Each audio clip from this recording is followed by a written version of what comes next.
Bonjour à tous, alors aujourd'hui la vidéo porte sur un appareil électronique qui s'appelle le Hana Combo PHEC TDS Tester, qui est ni plus ni moins un testeur de conductivité et pH mètre. Alors il permet justement de mesurer le pH, le C, le TDS et la température.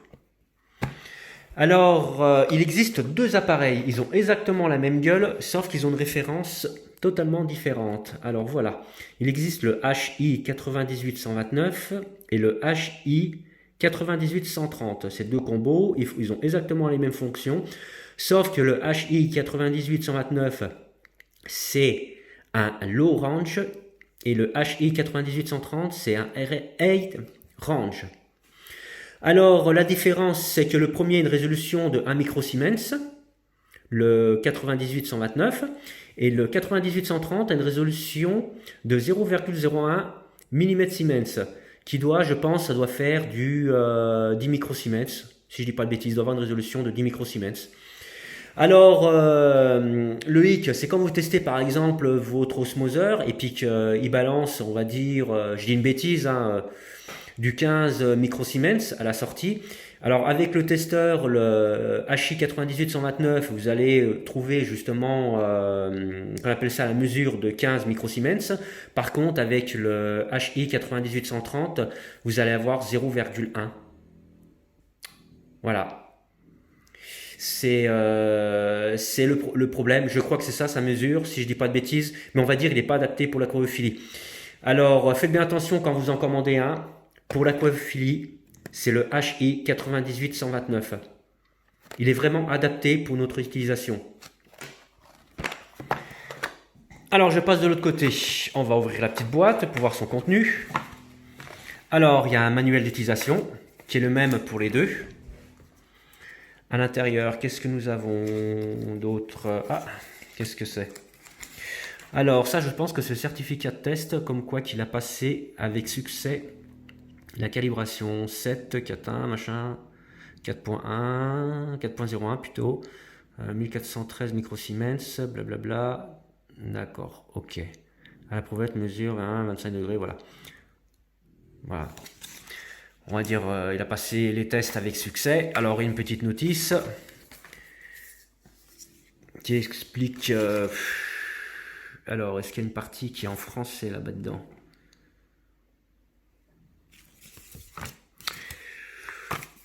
Alors... non. Sympa, la petite notice. Alors, elle est en anglais. Il n'y a pas un petit côté français là-bas dedans? Non, bon, de toute façon, on peut la télécharger facilement sur le site de chez Hana, sous forme de fichier PDF. C'est dommage, elle aurait pu être en français, ça aurait été pas mal, mais bon, c'est pas grave. On peut la retrouver en français. Alors, le contenu de la boîte. Il y a un sachet qui s'appelle Storage. Je vais en revenir après, sur tous les sachets. Un sachet qui s'appelle 1413 microsiemens. Un sachet qui s'appelle 1382 ppm. Et un sachet qui s'appelle Cleaning. Un autre qui s'appelle pH 4.01. Un autre qui s'appelle pH 7.01. Alors, les sachets, je vais les mettre de côté temporairement. Voilà, alors voici le reste de la boîte. Qu'est-ce que nous avons? Ici, on a la sonde pH avec le petit joint torique, un petit capuchon pour protéger la connectique. Et là, un autre capuchon qui protège justement la sonde pH. Parce qu'elle est assez fragile, il faut qu'elle reste humide, si je ne dis pas de bêtises. Enfin, on va dire qu'elle est capricieuse. Voilà, dans les grandes lignes. C'est vendu comme ceci. Après, qu'est-ce que nous avons là? Est-ce que j'arrive à la choper? Alors, la clé qui permet justement d'emboîter cette fameuse sonde. Ici, qu'est-ce que nous avons? Alors, attention. Before use, please remove safety strip from battery compartiment. Désolé pour mon accent en anglais, je suis très nul. Grosso modo, ben, comme ils disent, attention. Alors, before use, please remove safety. Voilà. Alors, s'il vous plaît, est-ce que vous pouvez, ben, voilà, remettre les piles dans le bon sens pour pouvoir utiliser l'appareil. Je pense que c'est ça dans les grandes lignes. Alors, voilà le testeur Cambo. Il y a 4 petites vis à défaire et remettre les piles dans le bon emplacement pour pouvoir le mettre en route. Mais avant de faire cette manipulation-là, il faut mettre la sonde pH. Alors, maintenant ici, qu'est-ce que je vais revenir sur les petits sachets. Il y a un sachet qui s'appelle Cleaning. Bon, qui veut dire nettoyer. Un sachet de nettoyage, c'est très bien. Reactive Probe the Cleaning Solution for more than 1 minute. Voilà, il faut le laisser 2 minutes dedans pour pouvoir nettoyer le bordel. Et d'ailleurs, c'est pour nettoyer, je pense, HI 70300. Le HI 70300, je pense que c'est la sonde de pH, si je dis pas de bêtises. Ben, j'en ai aucune idée. HI 70300. Non, non, c'est la référence du... C'est la référence... Attends, qu'est-ce que c'est ce bordel? HI... Alors, qu'est-ce qu'il nous dit? Non. Alors, l'électrode pH, comment elle s'appelle? HI 73127. Non, c'est pas ça. Alors, je pense que c'est... Ah, c'est la référence d'un sachet. Voilà, ça c'est la référence de celui-là. Et l'autre, c'est vraiment... ça doit être un... qu'on appelle ça une petite fiole où il doit contenir justement le produit. Voilà, enfin je pense. Après, ben, dans les commentaires, hein, tout simplement, parce que là, bon, je ne sais pas trop, on va dire, pour l'instant. Je me suis pas trop penché sur le sujet. Alors, ça, c'est pour nettoyer, on va dire, les sondes. C'est très bien, mais après, bon, on peut pas le conserver. Une fois qu'on l'a ouvert, c'est mort. Petit flacon, ça aurait été bien. Vu le prix de l'appareil, ça aurait été pas mal. Mais bon. Alors, storage, ça, c'est un liquide de conservation. C'est pour conserver justement la sonde pH, si je dis pas de bêtises, parce qu'elle est assez capricieuse. Voilà, Storage Solution for pH en ORP électrode. Hein, c'est peut-être pour conserver les deux. ORP électrode, je sais pas ce que c'est, mais bon. Pour le pH, et l'autre, qu'est-ce qu'ils nous disent? Electrode Cleaning Solution. Ça, c'est pour, on va dire, en général. Ok.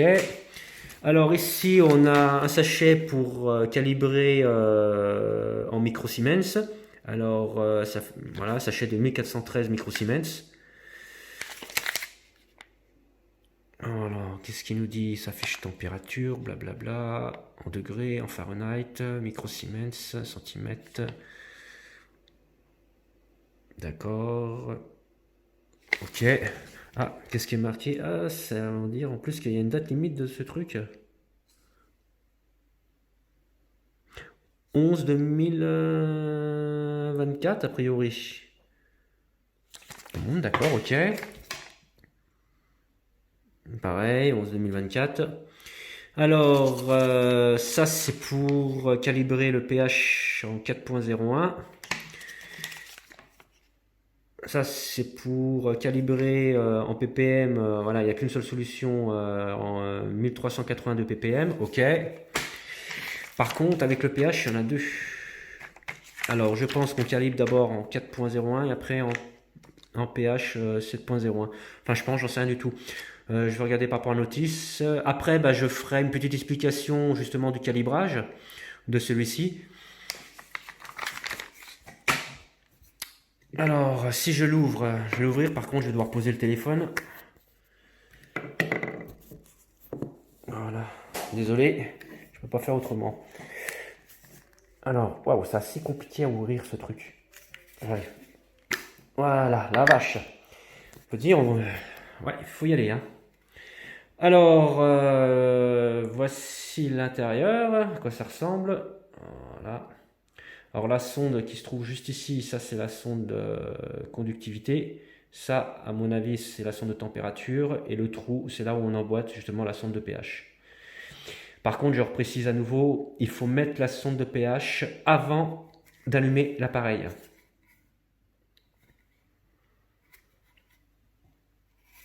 Bah voilà, bah j'ai fait le tour l'ossotesteur. Alors je vais vous mettre les éléments qui sont fournis avec, on va dire assez vite fait. Vous montrer le contenu de la boîte. Voilà. Tac. Bon, après l'ordre où elles sont, on s'en fout. Tac. Voilà. Voilà ce que contient la boîte, on va dire. Une notice. Voilà. Et tac, une boîte. Voilà le contenu de la boîte.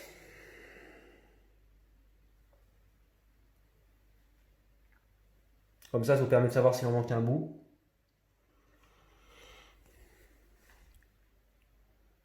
Voilà. Bon, bah en tout cas, bah, je vous remercie d'avoir regardé cette vidéo et à plus sur ma chaîne les amis.